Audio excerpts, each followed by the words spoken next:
He truly believed he was free. For years, he had lived under the shadow of a pact he never told anyone about. And every day he carried the weight of each passing second, waiting for the moment when the countdown would finally reach zero. When the deadline came, he felt his body finally relax. The air seemed lighter.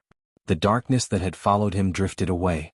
And for a moment he believed he had outsmarted fate. But in that silent night, while the world slept and the house drowned in darkness, a sound shattered the peace. 3 slow knocks. Deliberate. It wasn't to sign another contract. It was to collect what was already his. 7 years ago, Elias was just another man broken by life. Debt, illness, and a streak of bad luck that seemed endless. Until one rainy night he met someone who claimed they could change everything. The proposal was simple, almost too tempting to be real. 7 years of luck, health, and wealth. At the end the contract would be over. No soul sold. No chains dragging him to hell. Just a business deal with the supernatural. Elias signed without a second thought. And indeed the years that followed were too perfect to be true. His business thrived, his health returned, and life felt like an endless dream. On the last day of the term, he celebrated as if he had won a dangerous game. But old contracts hide traps. And in those yellowed pages, there was a clause Elias had never noticed. One that didn't speak of his soul, but of something far more cruel. The first night after the contract ended seemed normal. But when the clock struck 3 in the morning, Elias woke to a strange sound. Slow, heavy, footsteps echoing down the hallway. He got up, heart pounding, trying to convince himself it was just the wood creaking. But then, a voice whispered in the dark, so close to his ear he could feel the cold breath on his neck. 7 years, don't erase the price. On the second night there were no footsteps. No whispers. There was only the apparition. He stood there in the doorway of the room. Not like on the night of the pact, when he had appeared charming, elegant, and full of allure.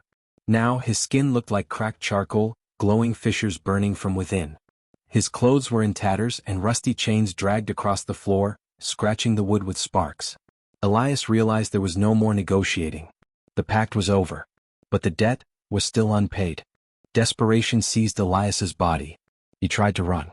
Dashing through the narrow, dimly lit streets of the city, he turned every corner, searching for an escape, a refuge, anything that could free him from that presence. But no matter where he went, every street seemed to close in, inevitably leading him back to the same filthy, forgotten alley, cloaked in shadows that seemed to breathe. And there, at the end of the alley, standing like a statue, was him. The deformed being, burned and wrapped in rusty chains, with a cruel smile glowing in the dark, defiant and cold. A hoarse, bitter voice broke the silence of the night. You didn't understand, Elias. The contract wasn't just a deadline for you to enjoy the luck I gave you. It was a deadline so you'd live without knowing what was coming. Now, it's my turn. The air around seemed to freeze. Elias tried to scream, tried to run once more, but felt invisible chains tightening around his body, trapping him in a fate impossible to escape. That night, Elias vanished. No one ever saw him again. But the neighbors, even months later, still swear they hear the dragging, metallic sound of chains echoing through the empty streets. And in the silence of the darkness, a voice whispers, cold and tempting. Want to sign too? Some contracts seem far too simple to be real. A signature. A deadline. An immediate reward. But what no one tells you is that when time runs out, control changes hands. You think you're free. You believe the price has been paid. But in truth, the clock was only counting down the seconds until he chose to return. Because some pacts don't end when they expire. They only fall silent, waiting for the perfect moment to take everything. And the cruelest part? You had time. You had everything. But you never had peace. If this story gave you chills, leave a like, subscribe to the channel, and comment below. Would you sign a pact if you knew the deadline didn't mean freedom?